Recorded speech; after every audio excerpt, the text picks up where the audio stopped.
menyebutkan video ini, jangan lupa like, subscribe, dan komen agar saya semakin semangat membuat konten-konten tentang SKP perikanan dan konten-konten lainnya. Jangan lupa subscribe. Dan teman-teman jika ingin bergabung ke Telegram grup Finetpedia ID, di sana banyak soal-soal tentang perikanan, kalian bisa gabung. Untuk menggabung kalian bisa cek di deskripsi, oke?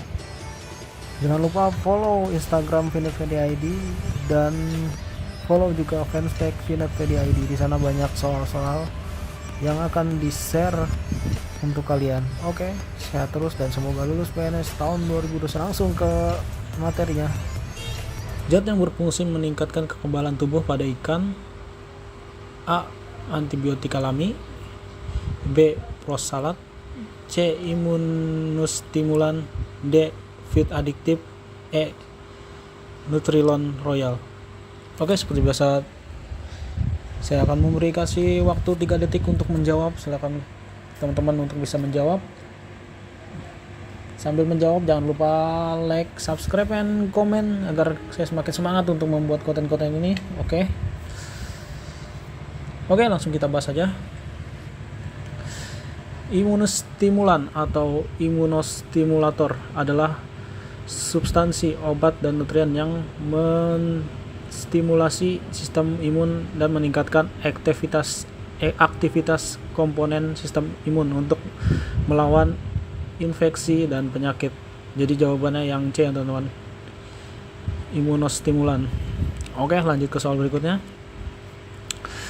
Spesies jamur yang menyebarkan penyakit pada ikan dengan cara menginfeksi organ-organ internal adalah: A. Branchimomycetes, B. Saprolegnia sp, C. Achlia sp, D. Ichthyopus sp, E. Alga. Oke, langsung kita jawab. Penyakit Ichthyopus sp merupakan jenis penyakit pada ikan di mana ikan akan terkena serangan jamur di tubuhnya. Penyakit tersebut hampir sama dengan penyakit ikan Amelodium ocellatum. Sedangkan Amelodium ocellatum penyakitnya menyerang pada bagian insang dan kulit. Penyakit Ichthyopus sp biasanya menyerang ikan-ikan di laut atau ikan-ikan laut, maksudnya ikan-ikan laut atau ikan jenis air laut. Oke, lanjut ke soal berikutnya. Manakah yang termasuk anti jamur?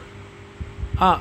Methylene blue dan garam, B. Kaporit dan air raksa, C. Kalium permangat, D. rotenon, E. betadine.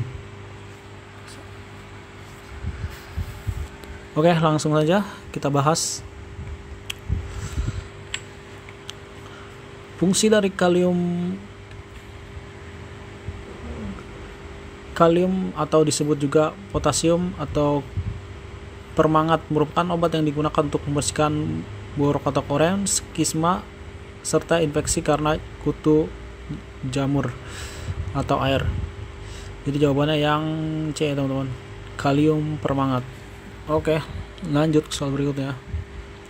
Ikan yang memiliki rekayasa genetika di mana terjadi kemungkinan kombinasi ulang atau penggabungan ulang gen dari sumber yang berbeda secara in vitro adalah ikan genetika, manipulasi ikan, sex reversal, manajemen ikan, atau ikan transgenik.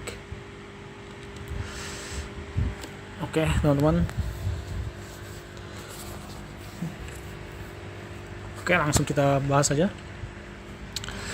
Ikan transgenik merupakan ikan yang mengalami rekayasa genetika di mana terjadi kemungkinan kombinasi ulang atau penggabungan ulang gen dari sumber yang berbeda secara in vitro. Jadi jawabannya yang E ya teman-teman, ikan transgenik. Oke, lanjut ke soal berikutnya. DNA ekstrakromosomal adalah yang dapat bereplikasi secara autonom dan bisa ditemukan pada sel hidup adalah: A. DNA rekombinan, B. RNA, D. plasmid, C. Plasmid, D. kromosom, E. Pengklonan gen. Oke teman-teman, ini udah masuk ke genetika dan teman-teman semoga jadi referensi, mungkin keluar mungkin juga enggak, tapi nggak ada salahnya untuk kita belajar DNA atau belajar genetika, mungkin keluar mungkin enggak, tapi kemungkinan enggak sih. Oke, langsung kita bahas. Plasmid adalah DNA X kromosal yang terdapat bereplikasi secara otonom dan bisa ditemukan pada sel hidup, dan di dalam satu sel dapat ditemukan lebih dari satu plasmid dengan ukuran yang sangat bervariasi, namun semua plasmid tidak mengkodekan fungsi yang penting untuk pertumbuhan sel tersebut. Umumnya plasmid menjadi gen-gen yang diperlukan agar dapat bertahan pada keadaan yang kurang menguntungkan, sehingga bila lingkungan kembali normal, DNA plasmid dapat terbuang.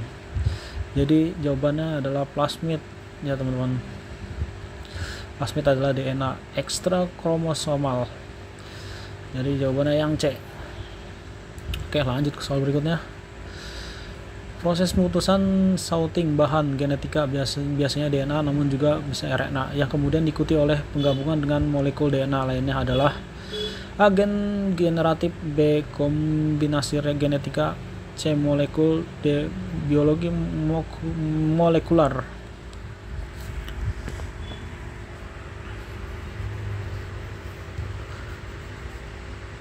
Oke, langsung kita bahas. Kombinasi genetika merupakan proses pengutusan sorting bahan genetika biasanya DNA, namun juga bisa RNA, yang kemudian diikuti oleh penggabungan dengan molekul DNA lainnya. Pada eukaryota, kombinasi biasanya terjadi selama meiosis sebagai pindah silang kromosom antar kromosom yang berpasangan. Proses ini menyebabkan keturunan suatu makhluk itu mempunyai kombinasi gen yang berbeda dari orang tuanya dan dapat menghasilkan alat klinik yang baru. Pada biologi evolusional, perombakan gen ini diperkirakan memiliki banyak keuntungan, yang ini mengizinkan organisme yang bereproduksi secara seksual menghindari red shirt ular. Jadi jawabannya yang rekombinasi genetika ya teman-teman. Jadi jawabannya yang B, rekomendasi genetika. Oke, lanjut soal berikutnya. Ilmu yang mempelajari proses kimia yang ada di dalam tubuh dan yang berhubungan dengan organisme hidup adalah A. Fisiologi hewan air, B. Nutrisi pakan, C. Respirasi, D. Biokimia, E. Kimiawikan.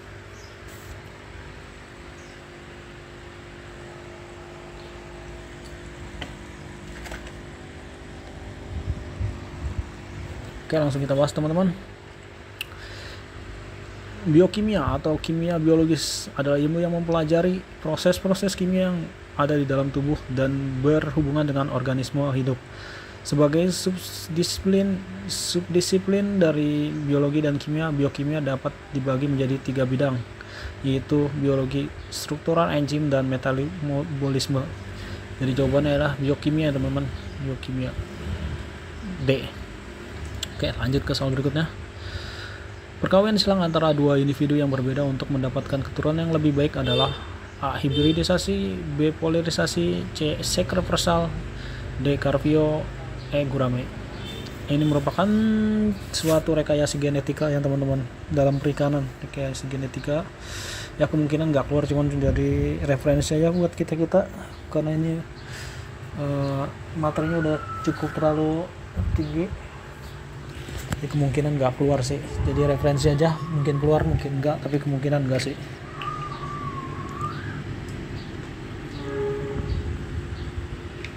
Oke, langsung ya kita bahas. Hibridisasi adalah hewan perkawinan silang antara dua individu yang berbeda untuk menambahkan keturunan yang lebih baik. Tahapan pelaksanaan hibridisasi pada ikan emas meliputi persiapan wadah dan induk ikan uji, pemijahan yang meliputi penyuntikan, stripping, pembuahan, penelusuran, pemeliharaan ikan, dan benih. Jadi jawabannya adalah hibridisasi ya teman-teman. Hibridisasi. Oke, lanjut soal berikutnya. Beberapa contoh komunitas aquaculture yang bukan termasuk dalam kelompok A. Everbrata, yaitu A. Udang galah, B. Cumi-cumi, C. Ikan nila, D. Gurita, E. Kepiting bakau.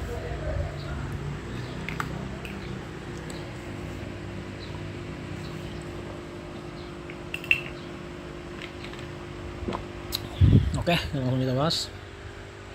Hewan vertebrata adalah hewan yang termasuk ke dalam jenis hewan yang tidak memiliki tulang punggung ya teman. Harus ingat vertebrata, hewan yang tidak memiliki tulang punggung. Antara ruas-ruas tulang belakang istilah lain yang disebut hewan intervertebrata.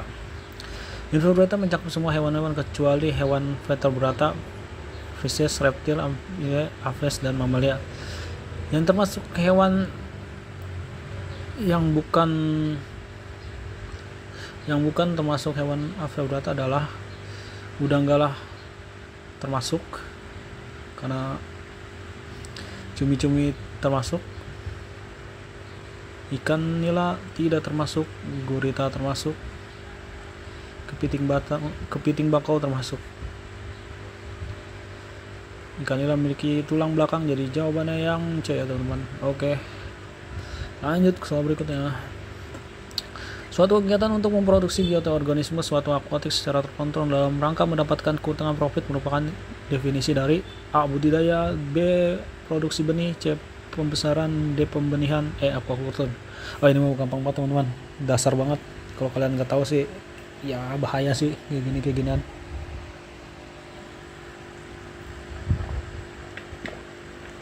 Oke, langsung kita bahas.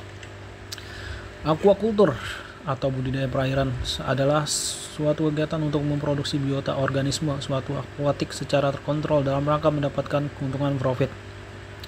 Jadi jawabannya yang teman-teman, aquaculture. Oke, sampai di sini aja. Gimana tentang budidaya perikanan ini yang part kedua. Jika kalian suka dan kalian merasa bermanfaat, jangan lupa like, komen, dan subscribe agar saya semakin semangat untuk membuat video ini. Dan sampai jumpa di video selanjutnya. See you again.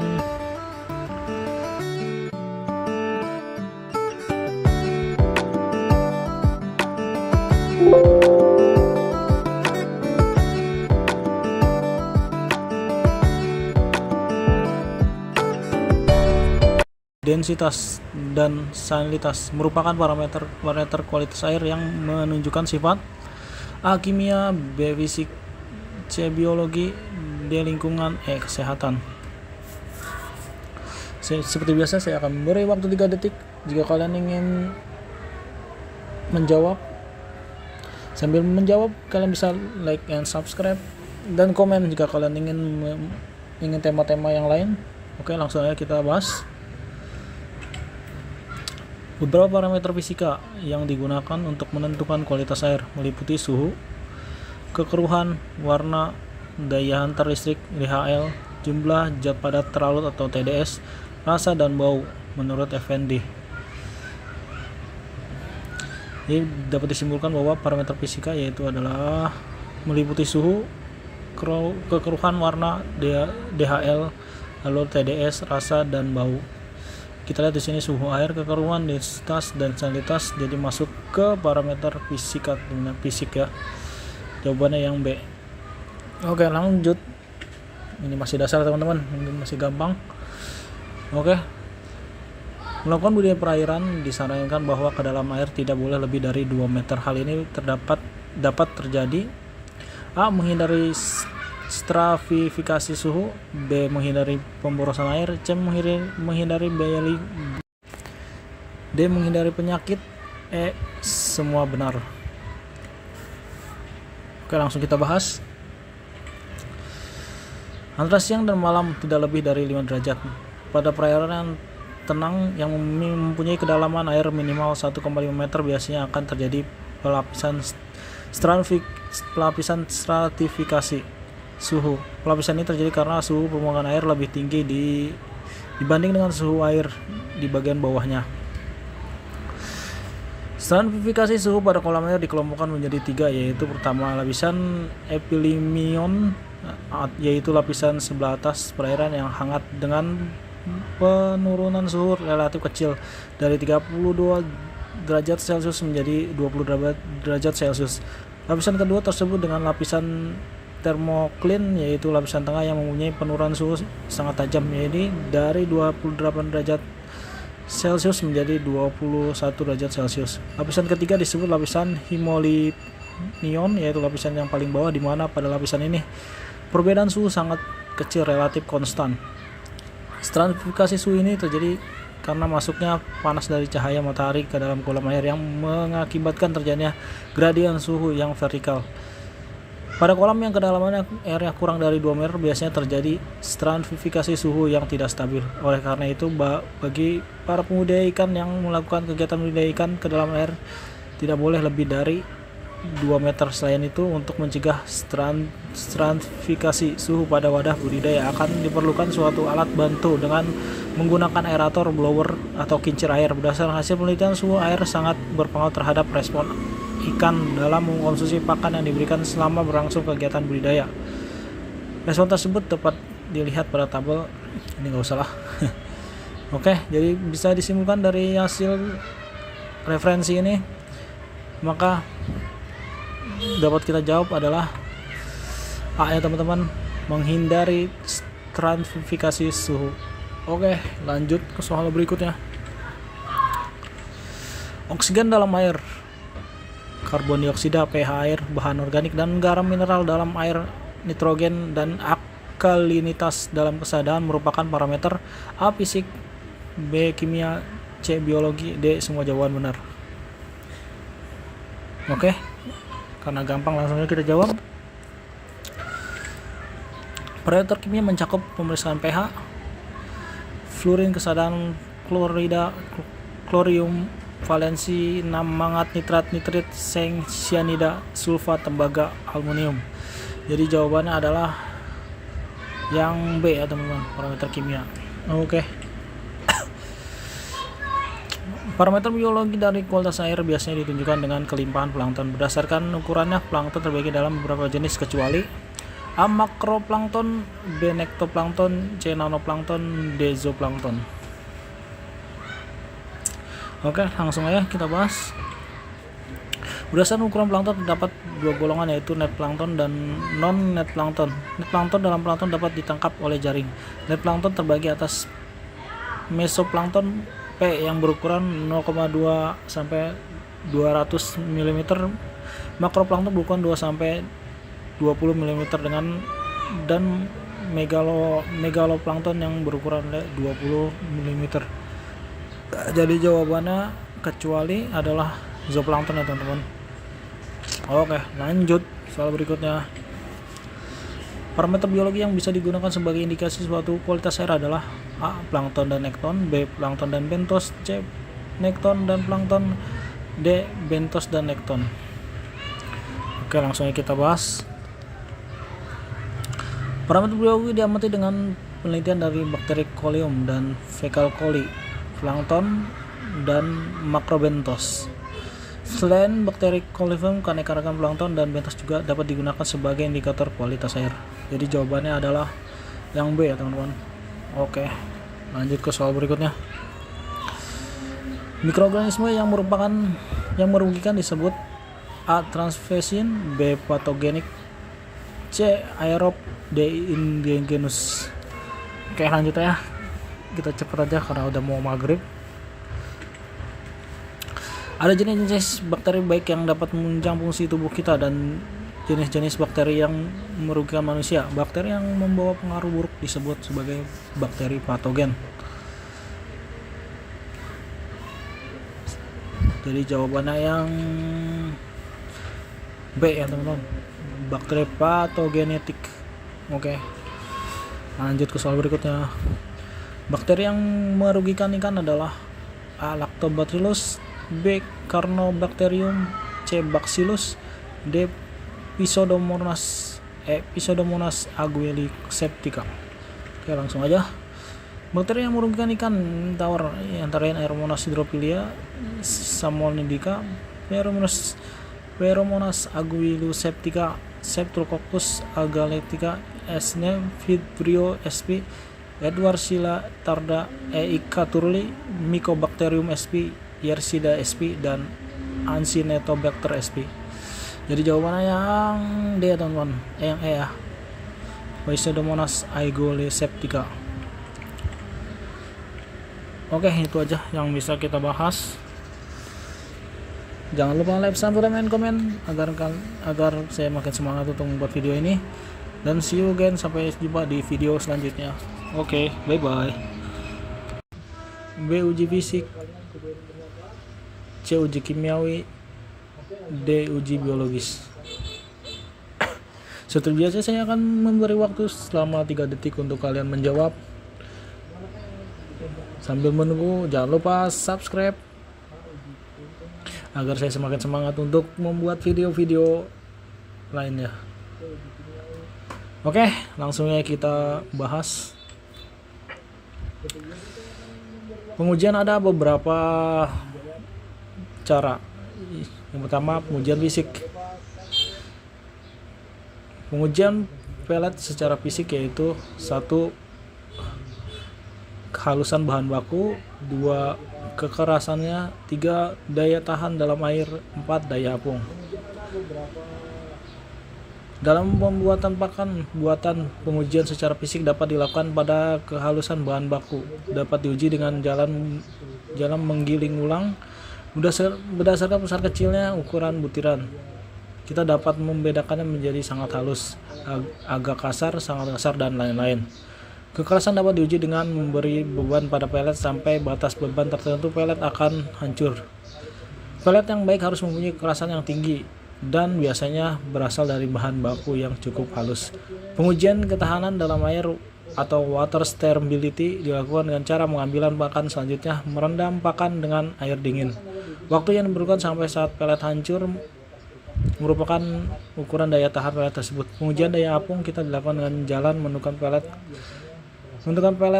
ke dalam air. Waktu yang diperlukan mulai saat pelet menyentuh permukaan air sampai tenggelam air di dasar, dengan merupakan ukuran daya apungnya. Lalu selanjutnya ada pengujian secara kimiawi. Setelah dilakukan pengujian secara fisik seperti yang tadi, kita akan melakukan pengujian secara kimiawi. Pengujian yang dimaksudkan untuk mengetahui kadar gizi dari pakan tersebut, yaitu kadar protein, lemak, karbohidrat, abu, serat, dan kadar air. Pengujian ini dapat dilakukan di laboratorium. Parameter yang diuji antara lain energi gross, protein kasar, lemak kasar, dan kandungan serat. Lalu ada pengujian secara biologis. Setelah melakukan pengujian secara fisik dan kimia, perlu juga dilakukan lainnya, yaitu pengujian secara biologis. Pengujian biologis sangat penting, terutama melihat nilai konversi pakan, yaitu VCR.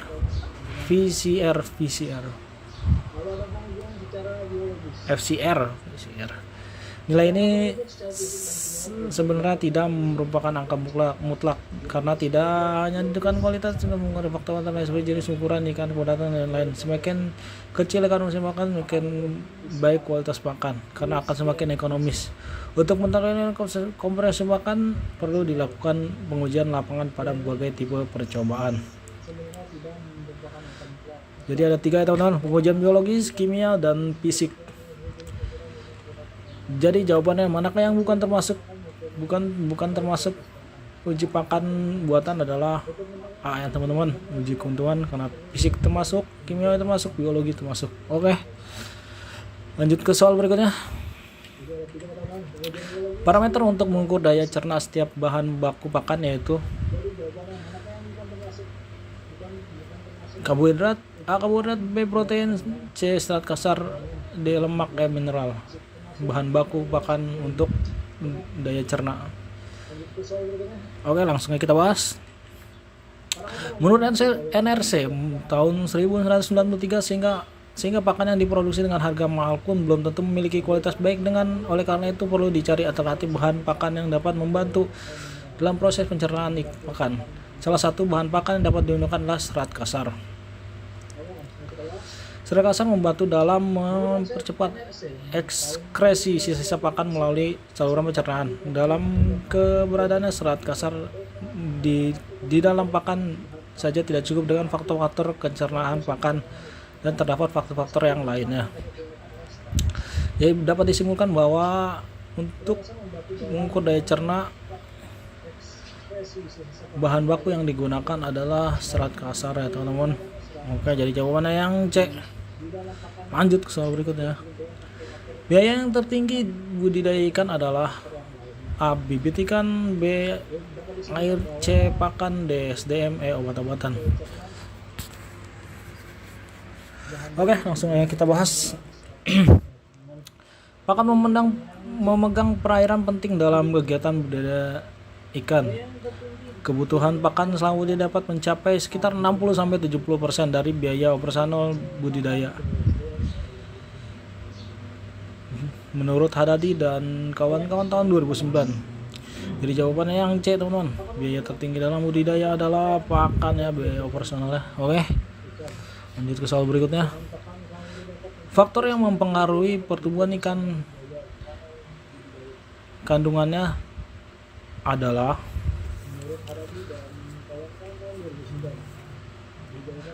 atau kandungannya dari A. Protein, B. Lemak, C. Karbohidrat, D. Glukosa, E. Vitamin C. Oke, langsung aja kita bahas. Faktor yang mempengaruhi pertumbuhan ikan adalah kandungan protein ya teman-teman. Pada pakan sebab protein berfungsi sebagai jaringan baru untuk pertumbuhan dan menggantikan jaringan yang rusak. Pengurangan protein berpengaruh negatif terhadap konsumsi pakan. Konsekuensinya terjadi penurunan pertumbuhan bobot. Menurut Kans pada tahun 1993. Di sini sudah dilakukan penelitian, ternyata pengurangan protein sangat berpengaruh negatif terhadap konsumsi pakan. Akibatnya terjadi penurunan bobot ikan. Menurut Kans pada tahun 1993. Oke, jadi jawabannya adalah protein ya teman-teman. Oke, langsung soal berikutnya. Nutrisi yang berpengaruh terhadap perkembangan gonad udang adalah A. Vitamin A, B. Vitamin C, C. Vitamin D, D. Vitamin B, E. Vitamin E.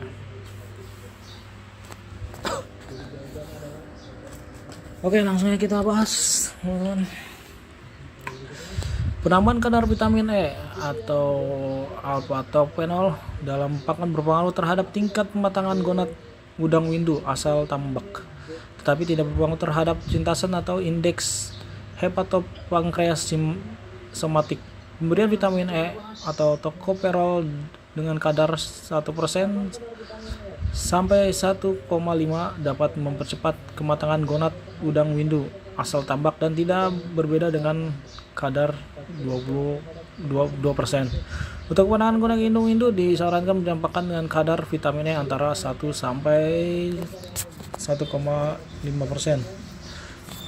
Referensinya diambil dari Litbang KKP teman-teman. Jadi kadar vitamin E berpengaruh terhadap tingkat kematangan gonad ya teman-teman. Jadi jawabannya yang C, yang E, vitamin E. Oke, lanjut ke soal berikutnya. Jenis atau obat yang biasa ditambahkan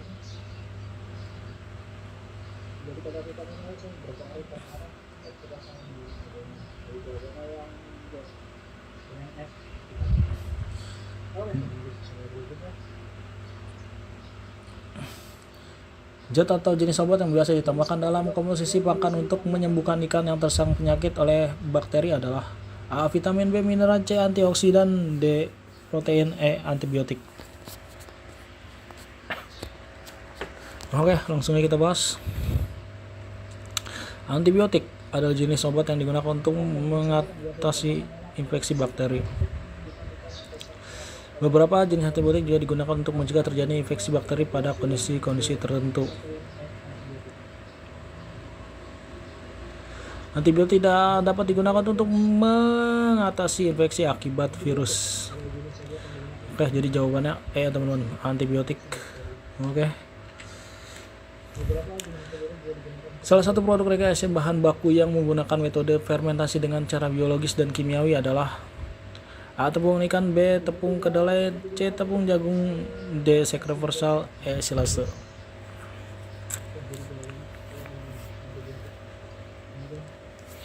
Oke, langsung kita bahas.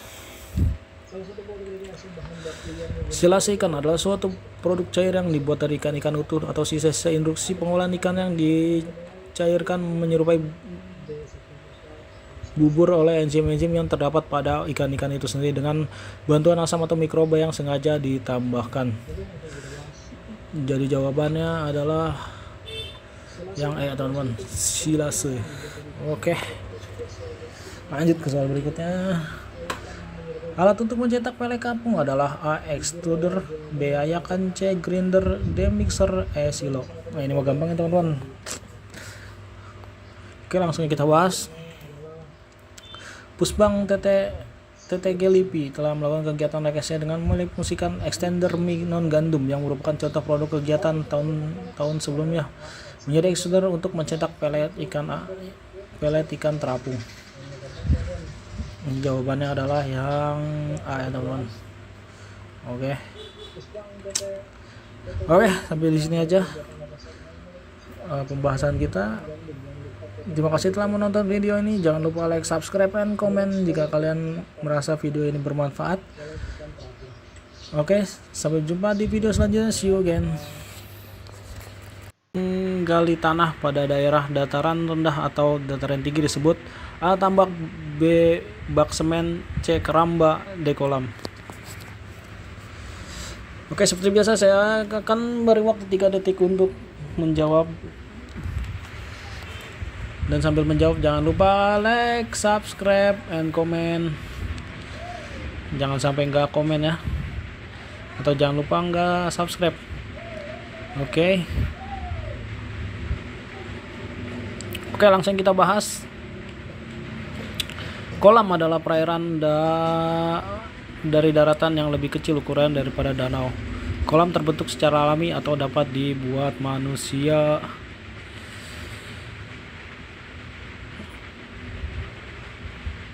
Oke, jadi jawabannya adalah kolam ya teman-teman. Oke, jawabannya D. Oke, langsung aja lanjut.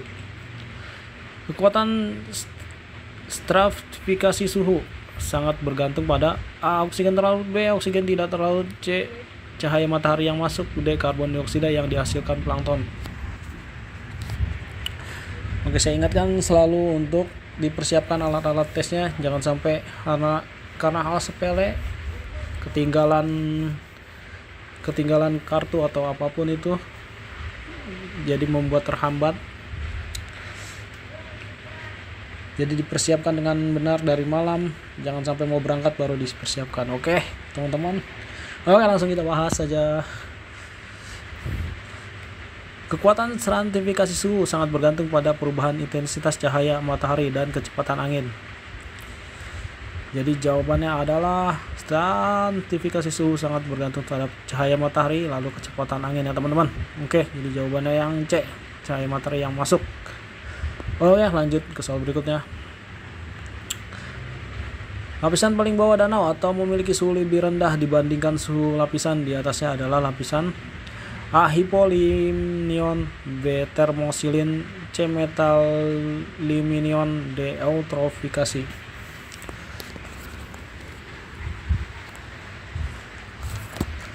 Oke, langsung aja kita bahas. Hipolimnion adalah lapisan paling bawah danau atau memiliki suhu lebih rendah dibandingkan dengan suhu lapisan di atasnya. Lapisan ini memiliki suhu relatif sama dengan cenderung stabil dengan penurunan suhu di bawah kurang dari 1 derajat Celcius tiap penambahan kedalaman. Oke, jadi jawabannya adalah Hipolimnion. Jadi A ya jawabannya. Oke teman-teman. Oke, lanjut soal berikutnya. Teknik pembesaran ikan yang cuma mengutamakan pakan alami yang terdapat di kolam budidaya. Teknik pembesaran ikan dinamakan apa ini? A. Ekstensif, B. Semi intensif, C. Intensif, D. Ekspansif.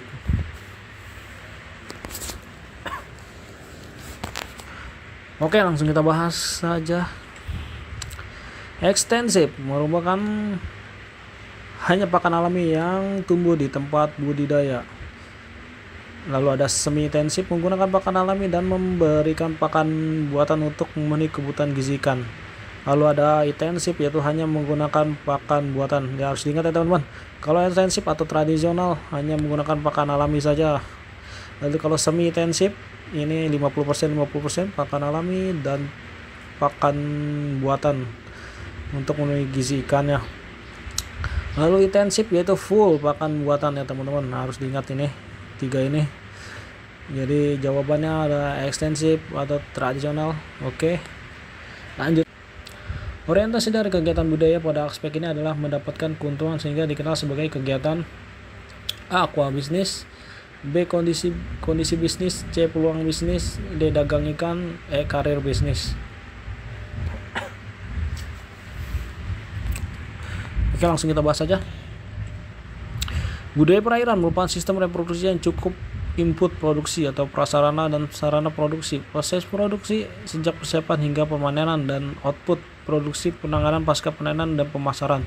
Orientasi dari kegiatan budidaya pada aspek ini adalah mendapatkan keuntungan sehingga dikenal sebagai kegiatan bisnis aquaculture atau aquaculture bisnis. Oke, jadi jawabannya A ya teman-teman. Oke, A. Banyakan. Oke, lanjut. Cara pembudidayaan ikan yang baik terdapat pada Permen nomor A nomor 35 Permen KP 2016, B nomor 36 Permen KP 2016, C nomor 37 Permen KP 2016, D nomor 35 Permen KP 2017, E nomor 35 Permen KP 2019. Oke, langsung kita bahas. Peraturan Menteri Kelautan Perikanan Republik Indonesia nomor 35 Permen KP 2016 tentang cara pembudidayaan ikan yang baik. Oke, jadi jawabannya adalah nomor 35 Permen KP 2016. Jawabannya yang A. Oke. Aquaculture merupakan proses pengaturan dan perbaikan organisme akuatik untuk kepentingan konsumsi manusia. Pernyataan tersebut dikemukakan oleh A. Webster, B. Burdach, John E. C. Wetton, F. D. Boyd, E. Watanabe. Oke, langsung aja karena durasi sudah semakin banyak, kalian juga pasti akan jenuh. Oke, langsung kita bahas aja, nggak pakai lama. Aquaculture merupakan proses pengaturan dan perbaikan organisme akuatik untuk kepentingan konsumsi manusia, dan menurut Webster D. Contonori tahun 1990. Jadi jawabannya yang A ya teman-teman. Harus diingat nih, kali aja keluar, tapi nggak tahu ya, kayaknya nggak keluar kali. Oke, lanjut. Budidaya lebih dari satu jenis organisme aquaculture di kolam yang sama disebut sebagai A. Polikultur, B. Monokultur, B. Penkultur, D. Aquaculture.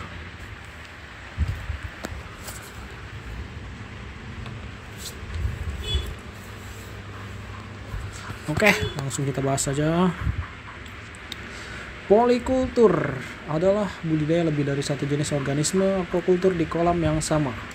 Diharapkan produksi ikan ini bisa dimaksimalkan. Harus diingat, polikultur lebih dari satu jenis organisme ya, lebih dari satu jenis organisme. Kalau cuma satu organisme, kalau ada cuma satu organisme, masuknya ke monokultur ya teman-teman. Harus diingat ya. Jadi polikultur namanya juga poli ya. Poli bisa banyak kalau poli. Oke. Jadi jawabannya yang A. Gampang lah, masa nggak bisa besok mau ujian masih udah belajar banyak. Oke, lanjut. Biaya tertinggi budidaya ikan adalah A. Bibit ikan, B. Air, C. Pakan, D. SDM, E. Kopi. Apa ini kopi? Tolong dong editor ini. Aduh, siapa yang buat soal ini pada kopi ini? Kopi mau wajib lah. Oke, silakan dijawab teman-teman. Saya ingatkan selalu, jangan lupa untuk mempersiapkan ujian besok. Alat tulis ya berupa ini ya, berupa pensil ya, ada juga ya. kartu ujian dan pakaian juga dipersiapkan agar kalian tidak terburu-buru besok saat berangkat ujian. Oke, langsung aja kita bahas. Pakan memegang peran penting dalam kegiatan budidaya ikan. Kebutuhan pakan selama budidaya ikan mencapai sekitar 60-70 derajat dari biaya operasional budaya menurut Adadi dan kawan-kawan tahun 2019. Jadi jawabannya yang teman-teman, kopi. Bukan, salah. Kok kopi sih? Ini siapa sih yang naruh kopi? Parah. Jadi jawabannya yang C ya teman-teman. Oke, sekian dari itu dan sudah habis kita teman-teman. Jangan saya ingatkan untuk selalu like, subscribe, and comment. Jika kalian ada keluh kesah atau apa soal yang menurut kalian terlalu gampang, kalian komen aja di bawah jika ada soal yang terlalu gampang. Dan terima kasih telah menonton video ini dan jangan lupa like, subscribe, and comment. See you again.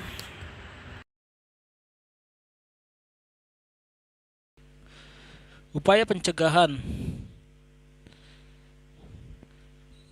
yang harus diperhatikan yang dilakukan sejak praproduksi sampai dengan pendistribusian untuk menghasilkan hasil perikanan yang bermutu dan aman bagi kesehatan manusia adalah istilah dari A. Sistem jaminan dan keamanan, B. Pengolahan, C. Distribusi, C. Cara penanganan ikan yang baik, E. Sertifikasi. Seperti biasa, saya akan memberi waktu 3 detik untuk menjawab. Sambil menunggu, kalian bisa klik subscribe dan komen jika kalian ingin konten-konten apa yang ingin dibahas. Dan jika ada pertanyaan atau soal-soal, kalian bisa taruh di komentar. Oke, langsung kita bahas. Sistem jaminan mutu dan keamanan adalah upaya pencegahan yang harus dilakukan sejak praproduksi sampai pendistribusian untuk menghasilkan sistem perikanan yang bermutu dan aman bagi kesehatan manusia. Lalu di sini ada penanganan. Penanganan adalah sebagian atau keseluruhan dari rangkaian kegiatan dan atau perlakuan setiap ikan mulai dari penerimaan, penyiangan, pemotongan, pencucian, sortasi, pembekuan, pengemasan, penyimpanan sampai pendistribusian. Lalu pengolahan adalah rangkaian kegiatan atau perlakuan dari bahan baku ikan melalui proses pemanasan, pengasapan, penggaraman, fermentasi, pengeringan, manariting, ekstrasi, eksklusi atau kombinasi antara proses-proses tersebut sampai menjadi produk akhir untuk konsumsi manusia. Lalu di sini ada istilah distribusi adalah rangkaian kegiatan penyeluruhan hasil perikanan suatu tempat ke tempat lain dengan cara angkutan ataupun untuk tujuan produksi, pengedaran dan perdagangan termasuk penampung sementara sebelum diangkut ke tempat tertentu dipasarkan dan diolah lebih lanjut. Lalu di sini ada cara penanganan ikan yang baik atau CPIB adalah pedoman dan tata cara penanganan ikan yang baik untuk memenuhi persyaratan menjamin mutu dan hasil keamanan perikanan. Lalu di sini ada sertifikasi rangkaian kegiatan rangka penerbitan sertifikat terhadap penerapan penanganan ikan yang baik sesuai dengan persyaratan yang ditetapkan. Jadi di sini kita bisa ambil dari kunci-kuncinya ya teman-teman. Jaminan mutu dan keamanan adalah upaya penjagaan yang harus diperhatikan sejak praproduksi sampai pendistribusian. Lalu penanganan ini dari rangkaian, penerimaan hingga pendistribusian, lalu pengolahan yaitu adalah proses pemanasan sampai ke untuk konsumsi manusia yaitu pengolahan. Distribusi yaitu cara pengangkutan ya teman, cara pengangkutan sarana tujuan produksi atau bisa menampung sementara sebelum diangkut ke yang lebih lanjut. Cara penanganan ikan yang baik yaitu kita lihat dari sini kuncinya ada di cara penanganan ikan yang baik untuk memenuhi persyaratan jaminan mutu dan keamanan perikanan. Sedangkan sertifikasi ya di sini ada penerbitan sertifikasi ya teman-teman kuncinya. Oke. Jadi jawabannya ada yang A ya, upaya pencegahan yang harus diperhatikan dalam sejak praproduksi adalah jawabannya yang A. Sistem jaminan dan keamanan. Oke. Lanjut ke soal berikut ya. Tentang persyaratan jaminan mutu dan keamanan hasil perikanan pada proses produksi, pengolahan dan distribusi. Masuk dalam permen A52A Kepmen KP 2013, B nomor 19 Kepmen 2010, dan C nomor 20 Kepmen 2019, dan D nomor 26 Kepmen 2019.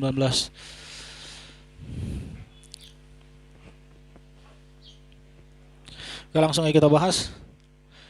Inspeksi ada pemeriksaan terhadap penerapan CPIB dan unit pengupul spoiler berdasarkan putusan Menteri Perikanan nomor 5A Kekmen 2013 tentang persyaratan jaminan mutu dan keamanan hasil perikanan pada proses produksi, pengolahan, dan distribusi. Dari jawabannya yang 52A Kekmen 2013. Unit pengepul atau spoiler harus memperhatikan jenis ikan tertentu yang dilarang atau memerlukan persyaratan tertentu yang dipasarkan untuk konsumsi manusia, di antara mana ikan yang boleh dikonsumsi manusia. Di antara ini mana ikan yang boleh dikonsumsi manusia, yaitu A. Tetraodontidae, B. Molidae, C. Didontidae, D. Cantigasteridae, E. Pangasius.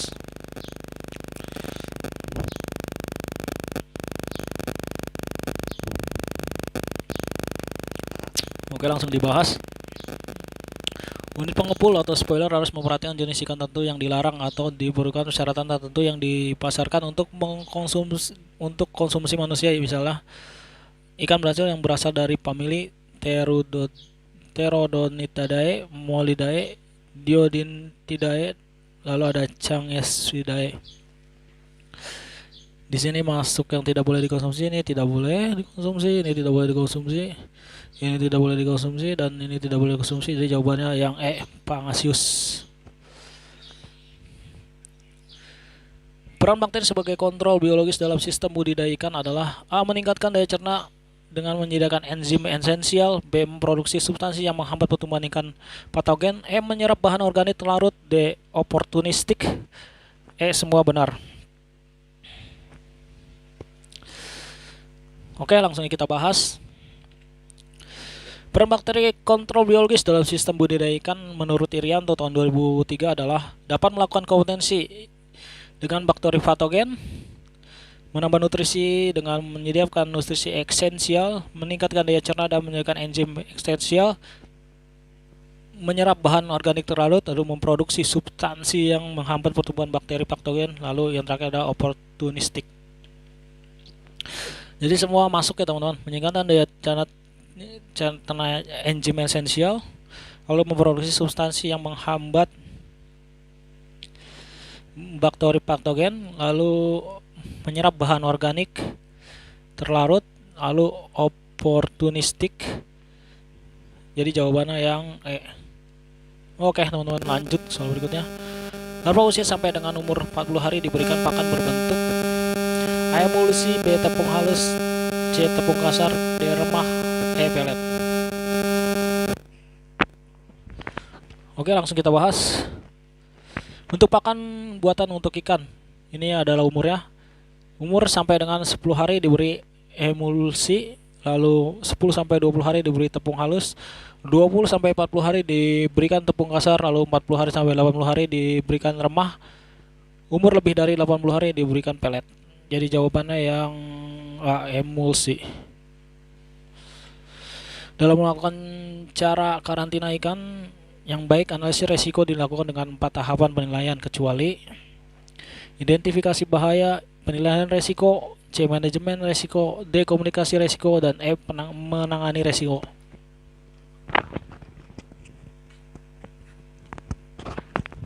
Oke, langsung aja dibahas. Dalam melakukan analisis resiko dilakukan dengan 4 tahapan penilaian, yaitu identifikasi bahaya, penilaian resiko, manajemen resiko, dan komunikasi resiko. Jadi jawabannya yang E. Oke. Kegiatan yang harus dikerjakan oleh pengelola UPI dalam melaksanakan alur produksi CKIW saat ikan masuk, kecuali A. Ikan yang masuk UPI berasal dari penyuplai ikan supplier yang dipersyaratkan mempunyai rekam data kesehatan dan asal ikan yang secara jelas. Ikan hias dipelihara bercampur dengan ikan konsumsi dan pancing yang berlaku sebaliknya. Ikan yang dikirim ke UPI di lalu lintasan harus dalam keadaan sehat atau tidak menunjukkan gejala sakit, klinis atau sakit. Dilengkapi dengan sertifikat kesehatan karantina ikan dengan keterangan dari instansi lain yang dapat dipertanggungjawabkan kebenarannya. E. Ikan harus memiliki tubuh yang besar dan sehat secara fisik.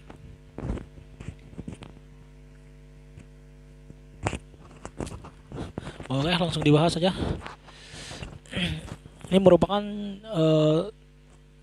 syarat-syarat ikan masuk sebelum tahap-tahap kegiatan yang harus dikerjakan oleh pengelola UPI dalam melaksanakan alur produksi. Saat ikan masuk, ikan yang masuk ke UPI berasal dari penyuplai ikan spoiler yang memiliki persyaratan rekam data kesehatan ikan yang secara jelas. Betul. Lalu ikan hias tidak dipelihara bercampur dengan ikan konsumsi, ikan pancing berlaku sebaliknya. Yang B betul. Ikan yang dikirim ke UPI dilaksanakan harus dengan keadaan sehat dan tidak menunjukkan gejala klinis. Ini betul. Lalu dilengkapi dengan sertifikat kesehatan karantina ikan yang keterangannya dari instansi lain yang dapat dipertanggungjawabkan kebenaran. D betul. Jadi yang kecuali adalah yang E, teman-teman. Ini sehat oke, tapi yang besar belum, yang kecil juga boleh. Ini tidak termasuk dari jawabannya yang E, yang kecuali. Lanjut soal berikutnya. Pada saat alur CKIB, jika ikan yang pada saat diterima menunjukkan gejala klinis terinfeksi penyakit atau terdapat kematian 30%, maka A, ikan dimusnahkan, B, ikan tetap dikirim, C, ikan diganti, D, dikembalikan ke spoiler, E, ikan dibiarkan saja.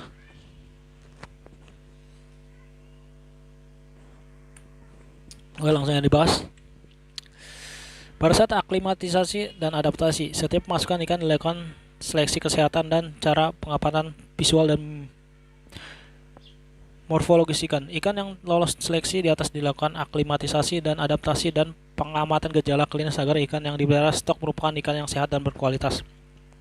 Ikan yang pada saat diterima menunjukkan gejala klinis terinfeksi penyakit atau terdapat kematian lebih dari 30%, maka ikan ditolak atau dikembalikan ke spoiler.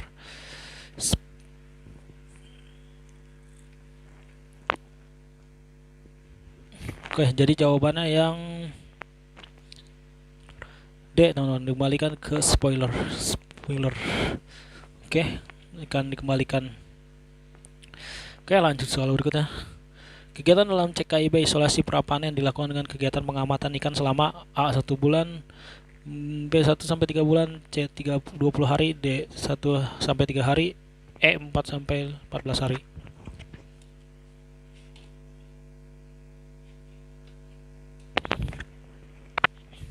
Oke, langsung ya jawab.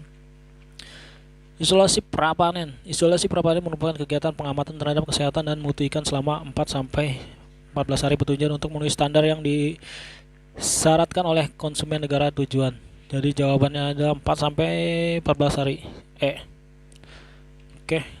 Oke, selesai sampai sini aja. Sampai jumpa di video selanjutnya dan see you again.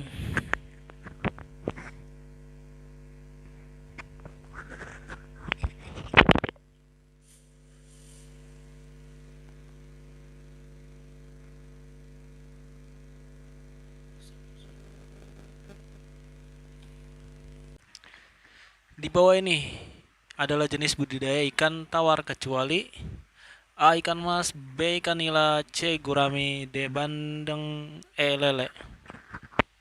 Seperti biasa saya akan memberi waktu sekitar 3 menit. Enggak 3 menit, 3 detik, terlalu lama 3 menit untuk kalian menjawab soal-soal ini. Oke. Sambil menunggu jangan lupa subscribe.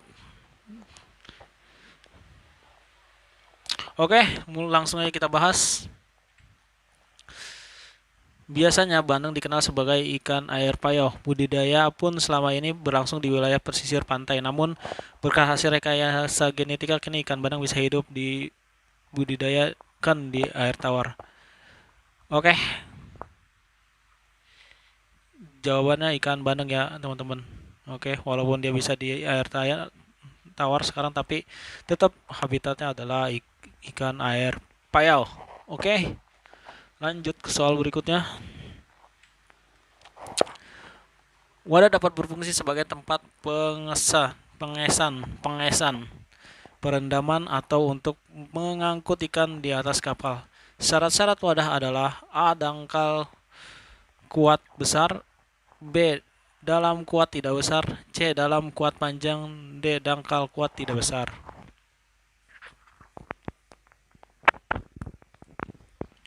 Oke, langsung aja kita bahas lagi. Wadah. Wadah yang digunakan dalam penanganan hasil tangkap dapat berupa tong, keranjang, atau bentuk kotak yang terbuat dari plastik, aluminium, kayu, bambu, fiberglass, atau kombinasi dari beberapa jenis material. Wadah dapat berfungsi sebagai tempat pengesan, perendaman, atau untuk mengangkut ikan di atas kapal. Syarat-syarat wadah adalah: 1. Wadah tidak terlalu dalam agar ikan yang disimpan di bagian bawah tidak mendapat tekanan yang besar yang dapat menyebabkan kerusakan pada fisik ikan. 2. Wadah harus mudah disimpan, disusun, dilipat, atau ditumpuk. 3. Ukuran wadah tidak terlalu besar. 4. Bagian dasar wadah diberi lubang pengeluaran air sehingga air lelehan tidak tergenang dalam wadah. 5. Permukaan wadah harus halus, tahan karat, dan mudah dibersihkan. 6. Wadah terbuat dari bahan yang kuat dan tidak mudah rusak. Oke, jadi jawabannya wadah tidak terlalu dalam.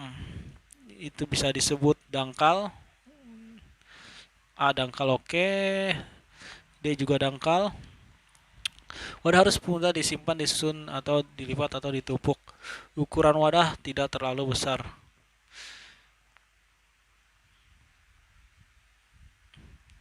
Wadah tidak terlalu besar. Ini tidak terlalu besar. Yang B juga tidak terlalu besar. Kuat juga harus kuat tentunya. Kuat oke, kuat oke, kuat oke.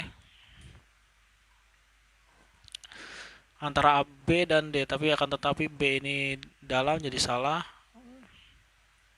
Jadi jawabannya yang D ya teman-teman. Oke. Langsung ke soal berikutnya. Proses penanganan ikan di atas kapal. Para ABK yang bertugas melakukan proses penanganan hasil tangkapan harus terlebih dahulu mempersiapkan dirinya lengkap menggunakan pakaian kerja standar seperti A, baju kerja atau wear pack maupun mantel bila hujan. B, helm kerja. C, sepatu boot karet. D, sarung tangan atau karet ataupun katun. E, semua benar.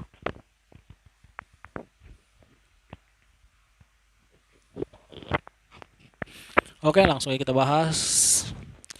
Para ABK yang bertugas melakukan proses penanganan hasil tangkapan harus terlebih dahulu mempersiapkan dirinya dengan lengkap menggunakan pakaian kerja standar seperti baju kerja, wear pack ataupun mantel bila hujan. Lalu ada helm kerja, sepatu boot karet, sarung tangan atau karet ataupun katun. Oke, jadi jawabannya semua benar ya teman-teman. Oke, lanjut ke soal berikutnya.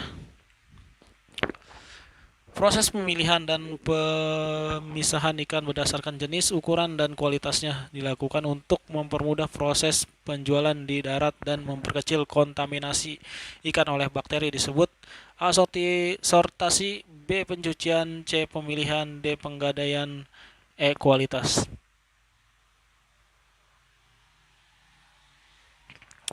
Oke, langsung kita bahas. Sortasi adalah proses pemilihan dan pemisahan ikan berdasarkan jenis, ukuran, kualitasnya. Sortasi dilakukan untuk mempermudah proses penjualan di darat dan memperkecil kontaminasi ikan oleh bakteri. Jadi jawabannya yang A, teman-teman, sortasi. Oke, lanjut ke soal berikutnya. Pendinginan ikan hingga ke suhu yang tepat memperlambat pembusukan bakteri dan enzim. Hal tersebut pada suhu A 3 sampai 5 derajat, B 0 sampai 2 derajat, C minus 1 derajat, D minus 3 derajat, E 6 derajat.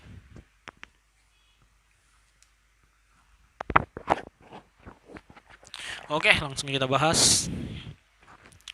Dipertahankan oleh suhu ikan, es juga memainkan peran penting dalam mencegah dehidrasi ikan selama penyimpanan.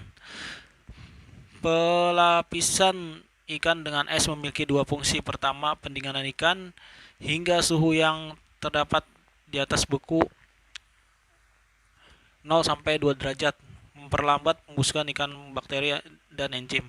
Harus ditegaskan bahwa pelapisan es bukan obat terbanjur untuk menghilangkan perubahan pada kualitas, namun pelapisan es memberikan banyak sekali perlindungan dari aktivitas bakteri. Oke, jadi jawabannya 0 sampai 2 derajat yang B. Pada proses penyimpanan ke dalam palka, ikan jangan dilempar-lempar karena dapat mengakibatkan luka dan ikan bekas cucian ikut terbawa. Dasar-dasar penyimpan ikan yang baik adalah: A. Segera didinginkan dan diberi es yang cukup. B. Ikan harus berkontak dengan es, bukan dengan yang lain. C. Lelehan es mendinginkan dan menyegarkan ikan sambil menghanyutkan lendir, daerah, dan kotoran. D. Pengusahaan suhu yang cukup rendah sekitar tumpukan ikan es. E. Ikan harus tetap keadaan minus 20 derajat. Oke, langsung aja kita bahas. Ketika diturunkan ke palka, hendaknya ikan diletakkan ke dalam keranjang bambu atau plastik atau peti kayu. Pada proses penyimpanan ke dalam palka, ikan jangan dilempar-lempar karena dapat menyebabkan luka dan bekas cucian ikut terbawa. Dasar-dasar penyimpanan ikan yang baik adalah: segera didinginkan dengan diberi es yang cukup. Ikan harus berkontak dengan es, bukan dengan yang lainnya. Lelehan es mendinginkan dan menyegarkan ikan sambil menghanyutkan lendir dan kotoran. Pengusahaan suhu yang cukup rendah sekitar tumpukan es. Lalu E. Pemeliharaan kebersihan. Oke, jadi ini maksudnya yang bukan ya. Yang bukan, salah soal teman-teman, yang bukan. Jadi jawabannya adalah yang E. Oke, lanjut ke soal berikutnya. Cara pemetian nama lain dari cara pemetian nama lain dari A. Shelving method. B. Boxing method. C. Bulking method. D. Fishing ground. E. Finishing. Oke, langsung kita bahas saja. Cara pemetian atau boxing method. Kalau pelaksanaan yang baik dan menggunakan peti yang tepat, cara ini dapat melabuhkan dan bermutu lebih baik daripada kedua metode lainnya. Dengan cara demikian dapat mempunyai daya awet yang lebih panjang setelah pendaratan. Jadi jawabannya yang B, boxing method. Oke, lanjut ke soal berikutnya. Beberapa jenis metode pengawetan dan pengolahan ikan, diantaranya A. Pendinginan sealing atau sealing dengan es kering, air dingin, air laut dingin atau alat pendingin mekanis. D. Pembekuan atau freezing. C. Pengkalengan atau canning. D. Penggaraman atau salting termasuk pemindangan. E. Masuk penggorengan atau cooking. Oke, langsung kita bahas. Beberapa jenis metode pengawetan dan pengolahan ikan, diantaranya pendinginan atau killing. Lalu B. Ada pembekuan atau freezing. C. Pengalengan atau canning. D. Penggaraman atau salting termasuk pemindangan. E. Pengeringan atau drying secara alami dan mekanis. F. Itu adalah pengasaman. Jadi yang bukan adalah E ya teman-teman, masuk penggorengan. Yang bukan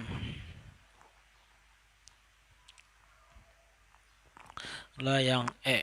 Oke, lanjut berikutnya. Ini makanan. Ini merupakan makanan bernama A. Sashimi, B. Sushi, C. Ramen, D. Batagor, E. Cilok. Oke, langsung aja kita bahas. Ini merupakan A ya teman-teman, sashimi, makanan olahan ikan yang berasal dari Jepang. Ya, ini makanan Jepang teman-teman. Oke, sampai di sini aja materinya. Terima kasih telah menonton video ini dan jangan lupa like, subscribe, dan komen. Dan see you again.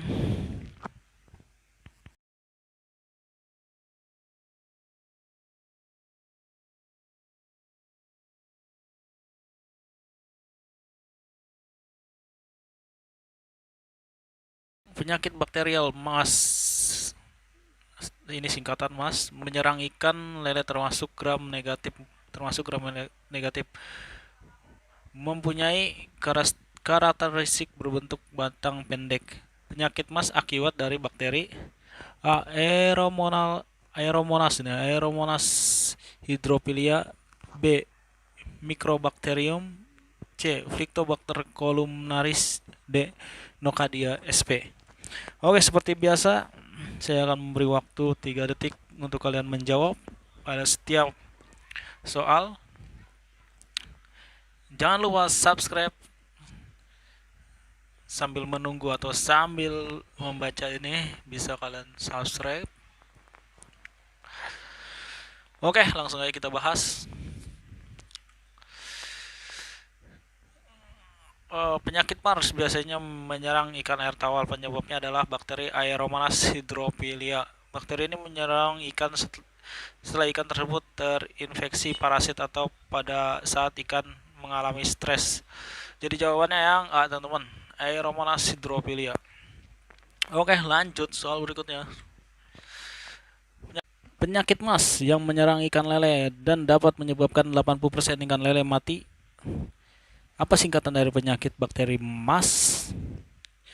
A. Motilin Aeromonas septicemia, B. Mobile Aeromonas septicemia, C. Motil Aeromonas septicemia, D. Mobile Aeromonas septimia, Septia Aeromonas mobile.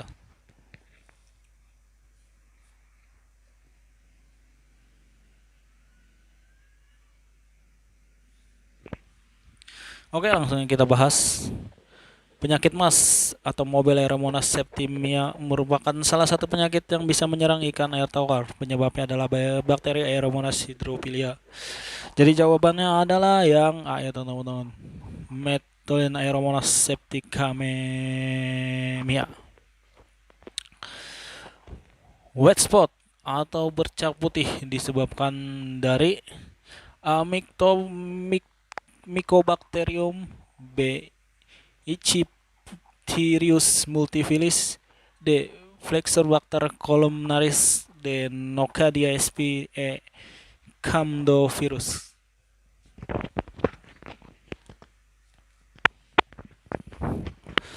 Oke, langsung saja kita bahas.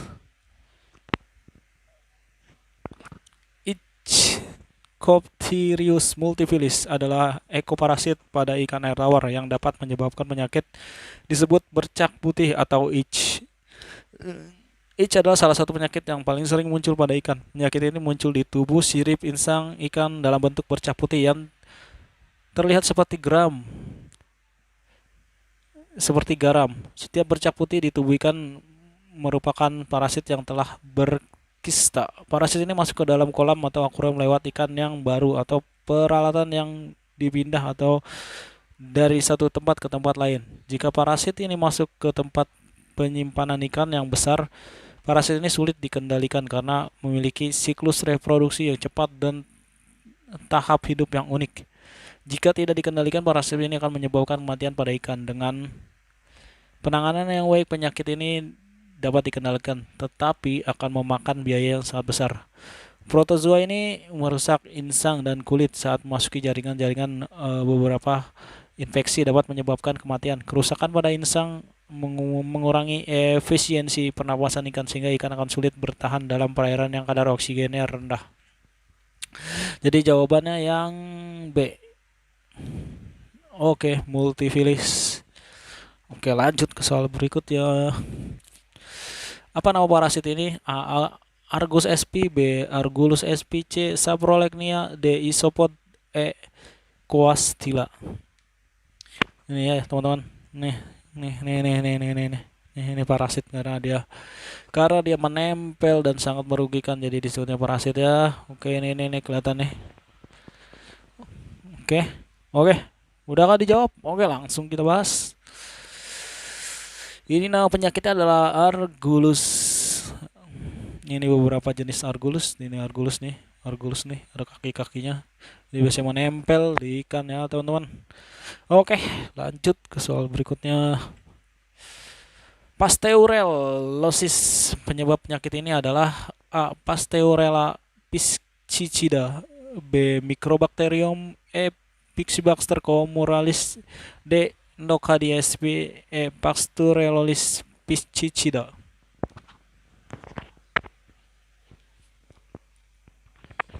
Oke, langsung aja biar cepat, langsung kita bahas. Pasteurellosis pseudonuberculosis ini merupakan kelompok bakteri, ini termasuk HPI ke golongan 2. Organisme penyebab adalah Pasteurella piscicida atau Photobacterium damsele subspecies. Nama penyakit yaitu pasteurellosis atau pseudotuberculosis. Pasteurellosis ini pada kasus serangan tingkat akut sangat sedikit ada tanda klinis yang tampak pada ikan. Tanda-tanda penyakit yang konsisten adalah kemerah-merahan pada operkulum, pembesaran organ limpa, insang yang pucat. Pada kasus krolis terlihat badan ikan menjadi gelap dan sedikit pendarahan di sekitar operkulum dan sirip. Organ terlihat adanya pembengkakan limpa, neokrosis pada limpa dan ginjal, dan tidak diikuti dengan inflamasi. Jadi jawabannya adalah yang Pasteurella piscicida. Jawabannya yang A. Oke, langsung soal berikutnya. Furunculosis adalah penyebab penyakit dari Aeromonas samolicida, B. Mactobacterium plexer coronaris, D. Nocadia sp. E. Pasteurellosis piscicida.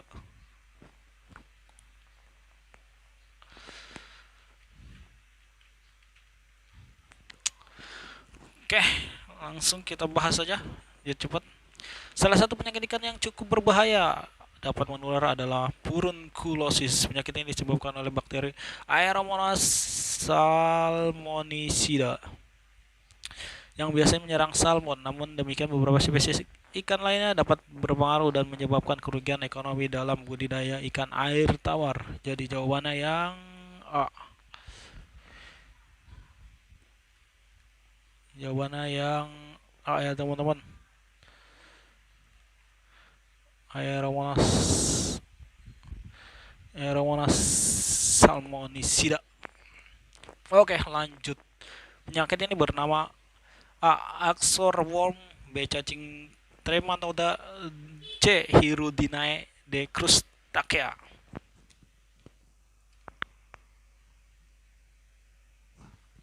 Oke, langsung aja kita bahas saja. Kutu jarum atau kutu jangkar merupakan parasit berukuran besar yang kadang menyerang ikan hias. Parasit ini disebut kutu jarum karena bentuk tubuhnya memang mirip dengan jarum ya teman-teman. Ini kayak jarum nih. Ini lihat kan? Ini kan kayak jarum kan? Yang menempel pada ikan juga disebut kutu jangkar karena parasit ini menggunakan semacam kait mirip jangkar di kepalanya atau menempel di tubuh ikan.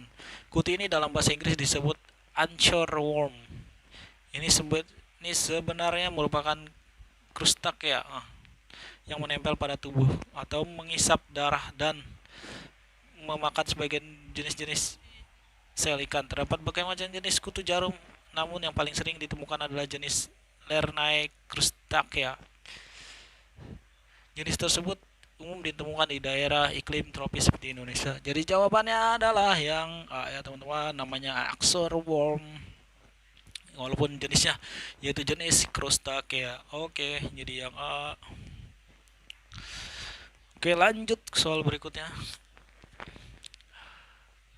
Epizoitic ulcer canif syndrome atau disebut EUIS disebabkan oleh penyakit dari A. Parasitic apomoni, B. Paurella piscidaecis invadens, C. Hirudinae, D. Conadia sp. E. Rhabdovirus.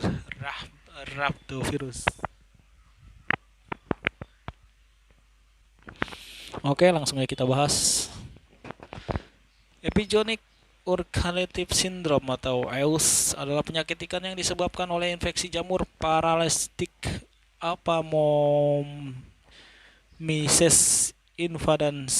Menurut Roberts et al. Pada tahun 1994, Officer International des Epizootis atau OIE, Badan Dunia yang bertanggung jawab untuk mengontrol kesehatan hewan termasuk hewan akuatik, mendefinisikan WES sebagai kondisi epizootik musiman pada ikan tawar dan atau payo yang disebabkan oleh agen infeksius, ditandai dengan adanya infeksi invasif oleh Apomyces invadans dan ulcer yang sangat tipikal dengan respon granuloma. Jadi jawabannya adalah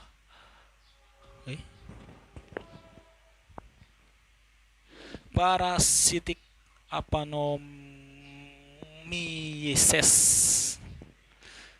Jawabannya yang A ya teman-teman. Oke, lanjut.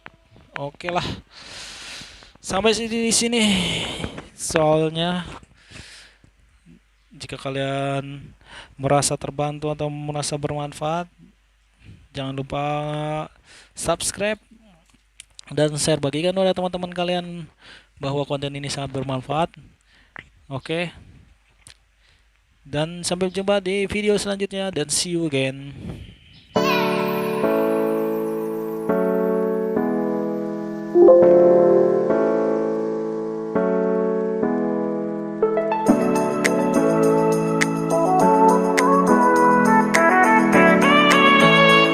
Satu, pakan yang memiliki kualitas yang buruk bisa diketahui dari A. FCR rendah, B. FCR tinggi, C. FCR stabil, D. FCR normal.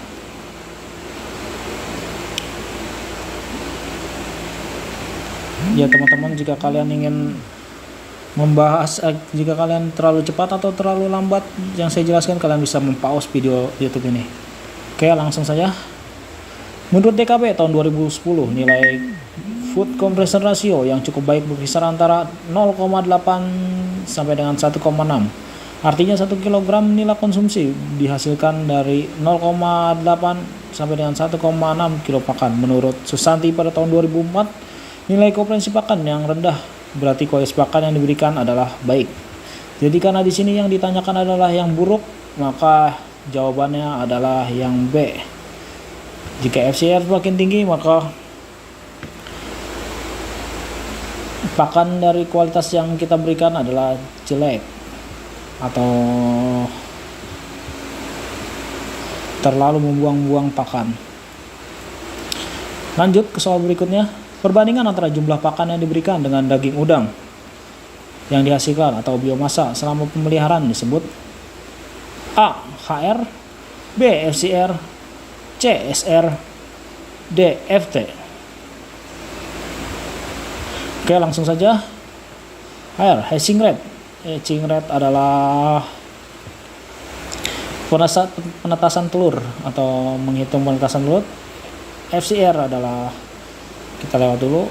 SR adalah survival rate. FT tidak ada istilahnya. Jadi yang benar adalah B atau teman-teman. Untuk perbandingan biomasa diberikan daging udang, yang diberikan daging udang dihasilkan biomasa sama pemeliharaan disebut FCR. FCR adalah tentang pakan-pakan ikan yang diberikan atau tentang pakan biomasa masuk ke FCR. FCR adalah budidaya ikan adalah ukuran menyatakan rasio jumlah pakan yang dibutuhkan menghasilkan 1 kg daging ikan.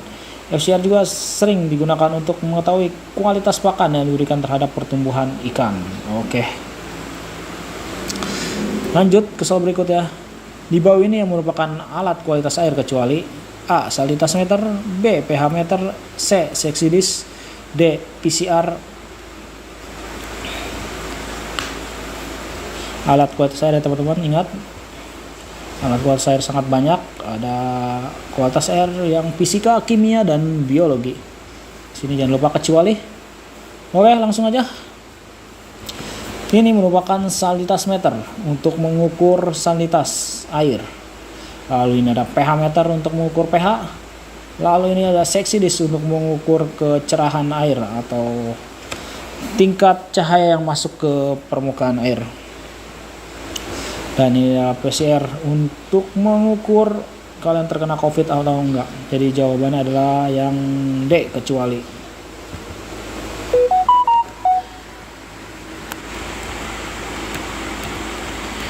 Oke, lanjut ke soal berikutnya. Sebuah tambak melakukan penebaran benur udang sebanyak 100 ekor.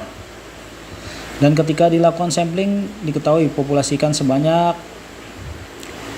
85.000, ini ya, soalnya terlalu banyak.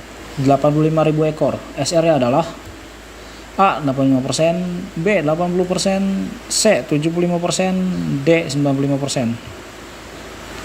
Oke, langsung aja kita jawab. Rumus SR teman-teman adalah SR sama dengan jumlah ikan yang hidup dibagi jumlah awal penebaran. Maka diketahui di sini adalah jumlah terakhir atau sampling terakhir itu 85.000 dibagi 100.000 ekor dikali 100%. Jadi hasilnya adalah 85%. Jawabannya adalah yang A. Oke, lanjut ke soal berikutnya. Diketahui udang 100 gram per ekor, jumlah populasinya adalah 10.000 ekor. Kalau feeding rate-nya 4%, kebutuhan pakan hariannya adalah A 40 kilo, B 20 kilo, C 35 kilo, D 100 kilo. Sini diketahui udang 100 gram per ekor, jumlah populasinya yaitu adalah 10.000 ekor, lalu feeding rate-nya adalah 4%, jumlah kebutuhan pakannya adalah. Oke, langsung aja kita bahas. Diketahui udang 100 gram dikali 4%.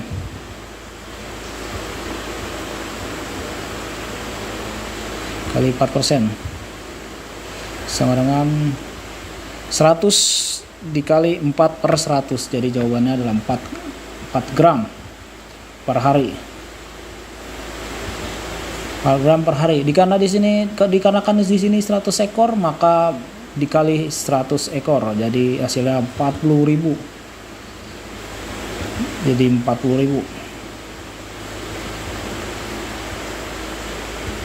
40.000 dikarenakan masih gram berarti harus ke kilo. Kalau untuk ke kilo yaitu dibagi 1000. Jadi hasilnya adalah A 40 kilo. Oke, lanjut ke soal berikutnya. Bentuk pakan buatan disesuaikan dengan sifat dan ukuran ikan atau udang. Di bawah ini adalah pernyataan yang salah tentang bentuk pakan buatan, yaitu adalah A pelet, B wafer, C crumble, dan D emulsi. Oke, langsung kita jawab agar tidak membuang-buang waktu.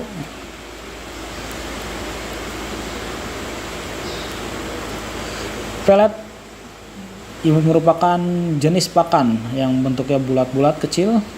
Lalu wafer juga kita lihat yang bentuknya seperti piringan tapi jarang ada, hampir tidak ada. Terus crumble yang bentuknya seperti kotak seperti ini, itu ada.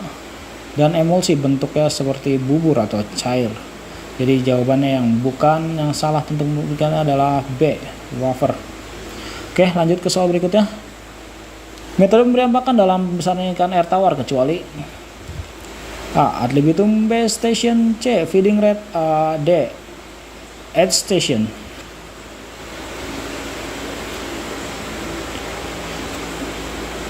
Yang kecuali adalah C ya teman-teman, feeding rate. Feeding rate adalah pemberian pakan. Oke, lanjut ke soal berikutnya. Pemeliharaan ikan dari ukuran pendederan sampai ikan konsumsi merupakan pemeliharaan jenis A. Pendederan, B. Pemijahan, C. Pembesaran, D. Pembenihan. Oke, gampang banget ini mah karena di sini ada kuncinya, konsumsi. Jadi jawabannya adalah C. Pembesaran. Oke, lanjut ke soal berikutnya. Satuan salinitas adalah A. PPT, B. A. ppm, B. ppt, C. derajat, D. FCR.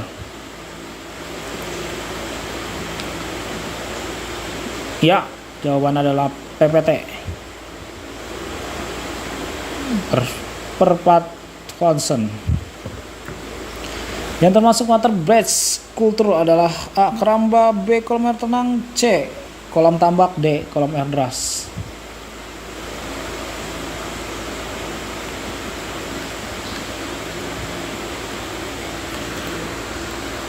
Oke, jawabannya adalah semua termasuk water based aquaculture. Oke, teman-teman, cukup sampai di sini aja. Jangan lupa sampai di soal-soal berikutnya. Jangan lupa like, subscribe, and comment agar saya sebagai semangat untuk membuat video. Dan see you again. Sampai jumpa. Bye. Hewan berdarah dingin atau Polycoleterum artinya adalah A. suhu tubuh ikan selalu lebih rendah, B. suhu ikan menyesuaikan suhu perairan, C. suhu perairan selalu lebih tinggi dan suhu ikan. Suhu perairan selalu mengikuti suhu ikan. Oke, saya beri waktu beberapa menit untuk kalian menjawab. Jika terlalu cepat maka kalian bisa mempause video ini. Oke, langsung kita mulai jawabannya. Ikan merupakan salah satu hewan berdarah dingin, di mana suhu mereka mengikuti suhu lingkungan yang berada. Beberapa ikan merupakan pengecualian, seperti beberapa jenis ikan hiu dan tuna. Mereka mampu menghangatkan beberapa bagian tubuhnya supaya bisa berenang cepat, tapi organ dalamnya tetap dingin. Jadi jawabannya adalah B ya teman-teman, suhu ikan menyesuaikan dengan suhu perairan. Jenis hama yang menyerang ikan dengan cara perebutan mendapatkan pakan, ruang gerak, ataupun oksigen disebut A. perusak, B. pengganggu, C. kompetitor, D. predator.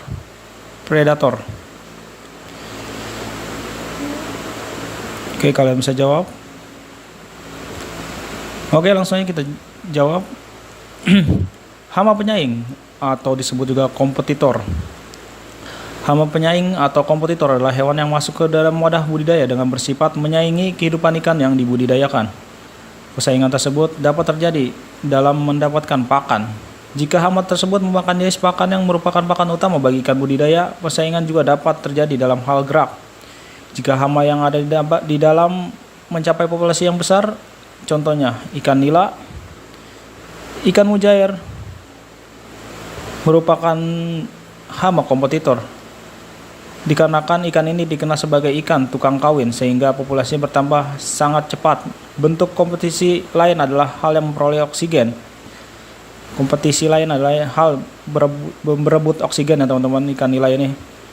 Jika wadah budidaya sangat padat terutama pada malam hari, pada saat kandungan oksigen menurun akan sangat berbahaya bagi ikan-ikan utama. Dan ikan nila juga bisa disebut ikan kompetitor jika ikan utamanya contoh bawal dan banyak ikan nila membuat persaingan oksigen semakin banyak di perairan. Jadi jawabannya adalah yang C, kompetitor. Kelarutan oksigen dalam air dipengaruhi oleh faktor suhu. Peningkatan suhu air menyebabkan kelarutan oksigen menjadi A. optimal, B. berlimpah, C. berkurang, D. maksimal, E. minimal. Kelarutan oksigen ya teman-teman. Oke, langsung aja kita bahas. Dengan peningkatan suhu akan menyebabkan konsentrasi oksigen akan menurun, dan sebaliknya suhu semakin rendah akan peningkatan konsentrasi oksigen terlarut semakin tinggi ya teman-teman. Karena jika suhu naik maka akan terjadinya penguapan dan itu akan menyebabkan oksigen menurun. Ini adalah dasar-dasar perairan atau dasar-dasar kualitas air teman-teman. Jadi jawabannya adalah berkurang.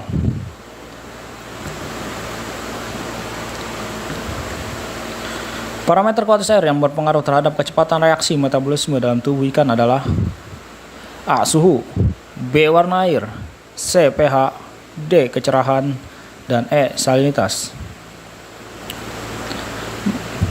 Berpengaruh terhadap reaksi metabolisme dalam tubuh ikan. Oke, jawaban adalah suatu aktivitas metabolisme ikan yang berbanding lurus terhadap suhu air. Semakin tinggi suhu air, semakin aktif pula metabolisme ikan. Demikian pula sebaliknya.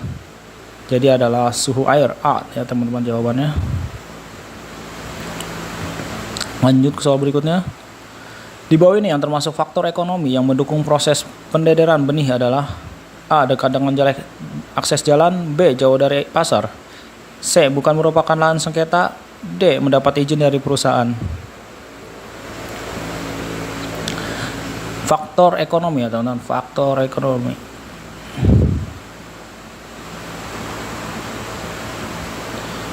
Nah langsung jawabannya adalah A teman-teman, karena akses jalan adalah sangat hal yang penting dalam pengangkutan.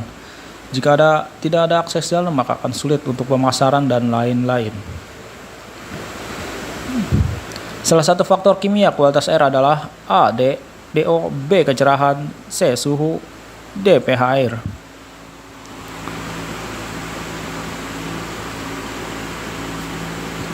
Oke, langsung ya kita jawab. Faktor kimia mempengaruhi kualitas air adalah DO, lalu bau dan rasa. Maka jawabannya adalah A. DO.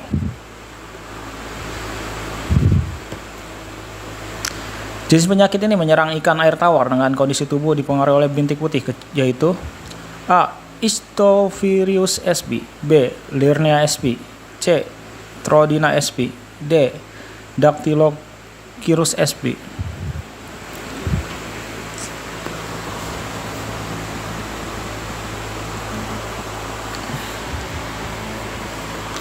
Oke, jawabannya adalah Ichthyophthirius multifilis adalah ekoparasit pada air tawar yang dapat menyebabkan penyakit disebut bercak putih atau itch. Itch adalah salah satu penyakit yang paling sering muncul pada ikan. Penyakit ini muncul di tubuh sirip dan insang ikan dengan dalam bentuk bercak putih yang terlihat seperti garam. Jadi jawabannya adalah A ya teman-teman, Ichthyophthirius sp. Lanjut ke soal berikut ya. Bahan yang digunakan untuk pengepakan ikan adalah A. 1, 2, 3, dan 4, B. 1, 2, 3, dan 5, C. 1, 2, 4, dan 5, dan D. 1, 3, 4, 5.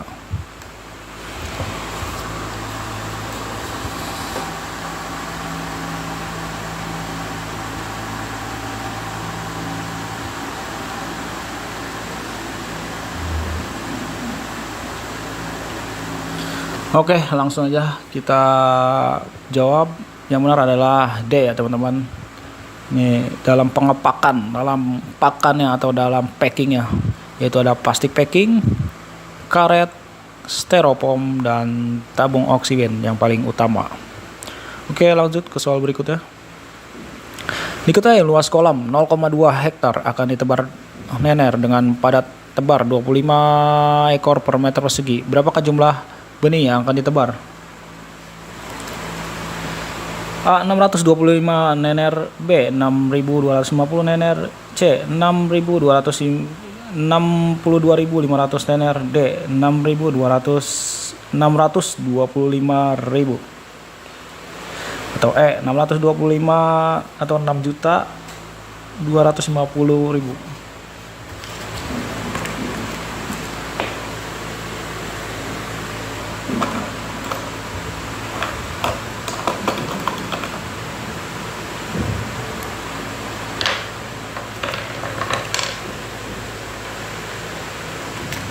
Oke, diketahui 1 hektar sekitar 10.000 meter persegi.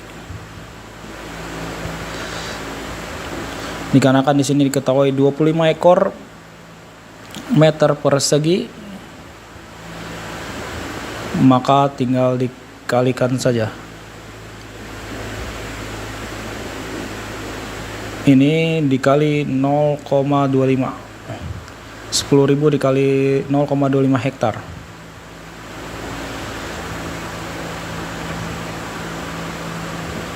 Karena 0,2 makanya dicoret 2 jadi 25 2.500 dikali 25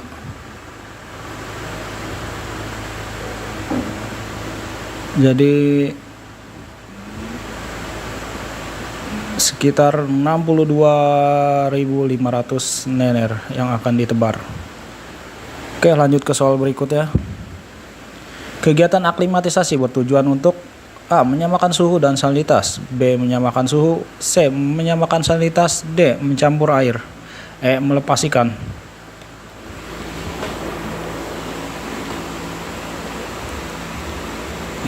Oke, langsung aja kita bahas.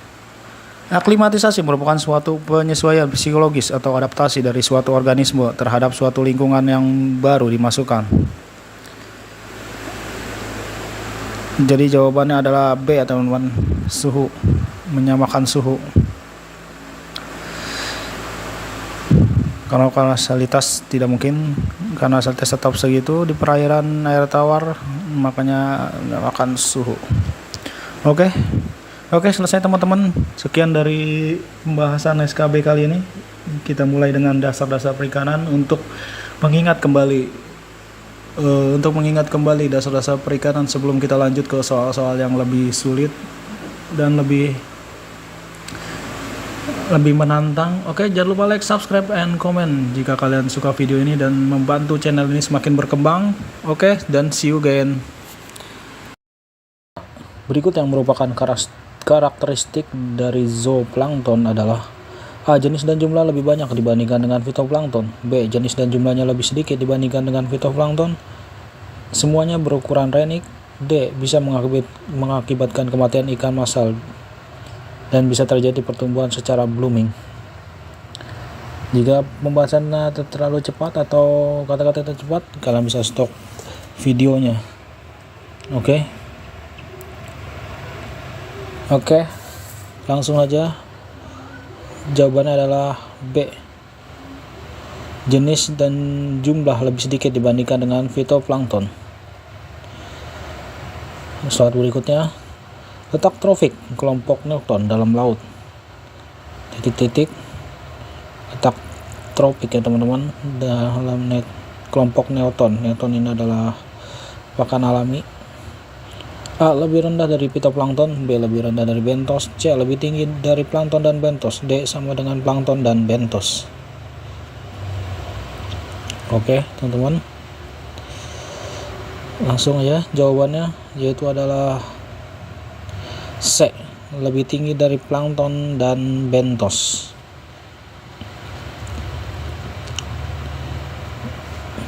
Jurnal taufik secara beruntun berdasarkan dalam laut ke arah dalam adalah A. Hadap perik, abis pelagik, batil pelagik, mesopelagik, B.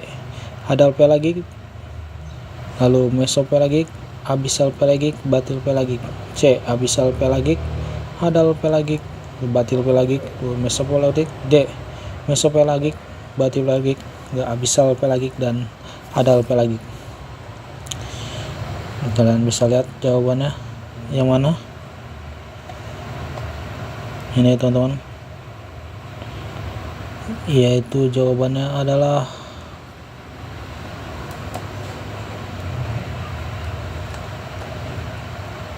D ya teman-teman, asal pelagik, lalu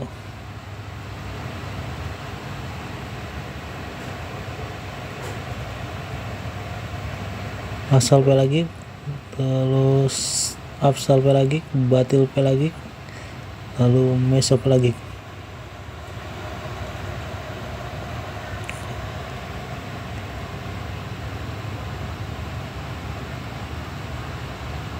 Dari ke arah dalam, ternyata kalau ke arah dalam berarti dari atas ke bawah. Jadi jawabannya adalah D. Mesobatik pelagik, asal pelagik.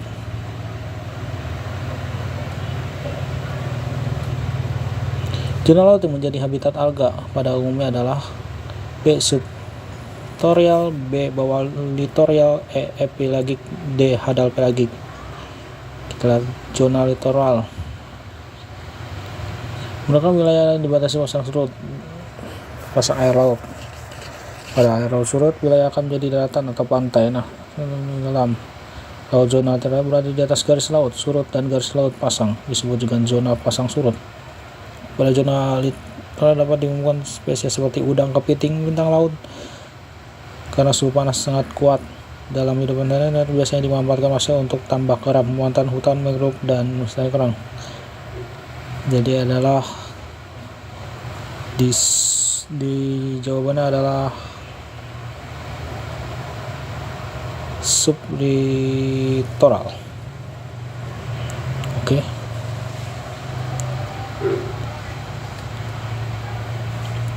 Dampak yang berpotensi timur penambangan hutan, baik kerusakan ekosistem perairan yang merupakan pengaruh pada fisiologi tumbuhan adalah A. Berkurang populasi ikan, B. Berkurang populasi plankton, C. Karena berkurang, D. Tumbuhan sulit berfotosintesis.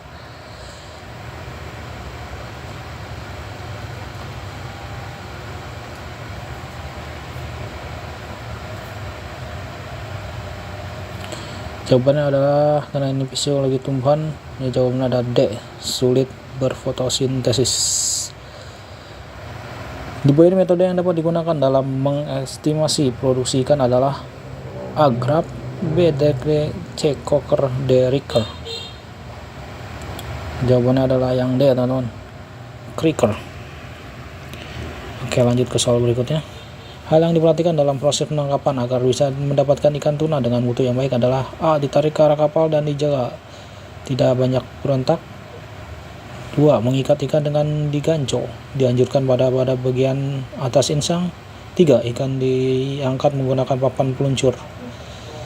Jawabannya apakah A. 1 dan 2 benar, B. 1 dan 3 benar, C. 2 dan 3 benar, D. Semua benar.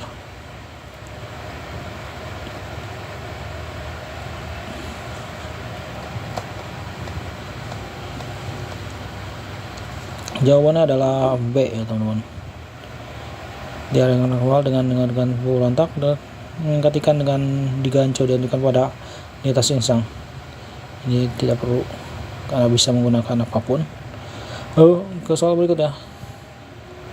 Keseimbangan alamiah seharusnya diperhatikan pada pengembangan kawasan ekosistem mangrove adalah A. Penambahan tanah, B. Air tawar, air laut dan abrasi, C. Substrat air tawar dan air laut, D. Air tanah, permukaan dan air laut. Jawabannya adalah A, ya teman-teman. Penambahan tanah, erosi dan sedimentasi. Kalian bisa lihat artinya di Google ya teman-teman, karena saya belum menyiapkan jawabannya, belum menyiapkan pembahasannya. Oke, selanjutnya gelombang besar, gelombang kecil bergerak dengan cara yang berbeda. Panjang gelombang artinya 2 puncak gelombang atau 1 gelombang laut. Laut dangkal mempunyai panjang gelombang yang lebih kecil dibanding laut dalam. Pernyataan berikut yang benar mengenai gelombang laut adalah A. 1-2 benar, 1-3 benar, 2-3 benar, D. Semua benar.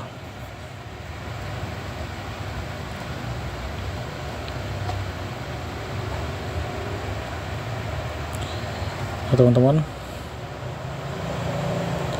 jawabannya yang C, teman, 2 dan 3 benar. Panjang gelombang air 2 puncak gelombang dan suatu lembah gelombang. Air dangkal mempunyai panjang gelombang yang lebih kecil dibanding air laut dibanding air laut. Jawabannya yang C. CO2 berkurang dalam air laut akan menurunkan pH air laut. 2. Apabila CO2 meningkat dan meningkatkan kesamaan air laut.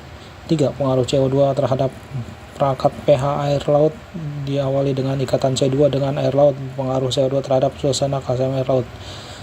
Di antara yang benar ini adalah A. 1-2 benar, B. 1-3 benar, C. 2-3 benar, D. Benar semua.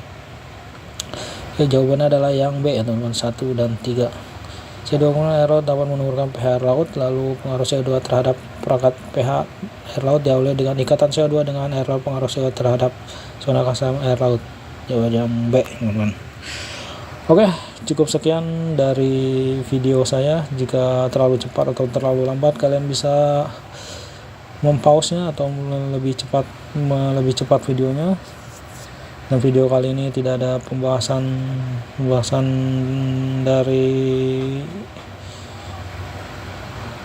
seperti biasanya karena terlalu sibuk saya. Oke, terima kasih telah menonton video ini. Jangan lupa like, subscribe, and comment.